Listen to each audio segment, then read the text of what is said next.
Horror of Fang Rock was the first story produced in season 15, with the new producer Graham Williams.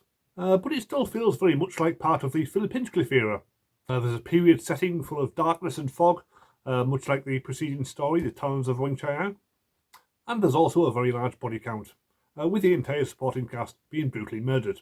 But it falls short of the Hinchcliffe standard in a number of ways.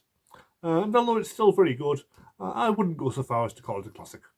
On the plus side, the lighthouse setting is portrayed very convincingly. The sets are excellent, full of detail, and as claustrophobic as you would expect a real lighthouse to be. And it's a simple but effective plot, with all the characters trapped in one location and killed off one by one. It's possibly inspired by Agatha Christie, but with not so much of a mystery element. It feels more like the prototype for a slasher movie. John Carpenter hadn't yet made his first Halloween movie, but who knows, maybe he was inspired to after watching this. On the downside, the story did have a lot of behind-the-scenes problems, and unfortunately, they do show on screen. The pacing is extremely slow, there's very little happening in the first 3 episodes, and I may have fallen asleep watching it more than once. Don't get me wrong, the atmosphere is great, full of suspense, but a bit more action would definitely have helped to keep my interest. And the death scenes themselves are rather bloodless and unconvincing, which is certainly appropriate for a show going out at tea time, but you can't help thinking that it may be an overreaction to Mary Whitehouse's complaints about the violence. You can't help wondering what the story would have been like the previous year. It would have been a lot more brutal, I would guess. The visual effects are also considerably worse than you might expect from the period. The Rutan spaceship is represented by just a light in the sky, and the creature itself is just a green blob of indeterminate size. It's hard to tell how it moves around, let alone how it forms armies to rival the Santarans.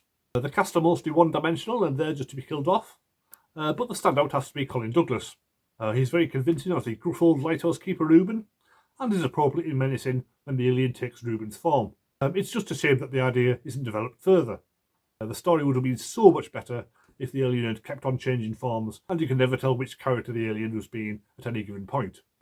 It would have definitely increased the paranoia level and made for a much better story. This is also a good story for Leela.